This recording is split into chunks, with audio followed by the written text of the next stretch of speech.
You ask Tiger to solve. This deals with linear equations with one unknown.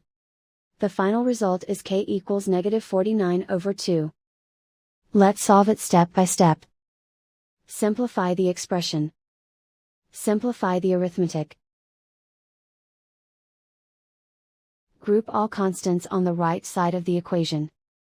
Subtract 49 from both sides. Simplify the arithmetic.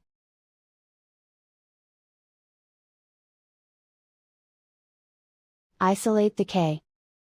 Divide both sides by 2. Simplify the fraction. And so the final result is k equals -49/2.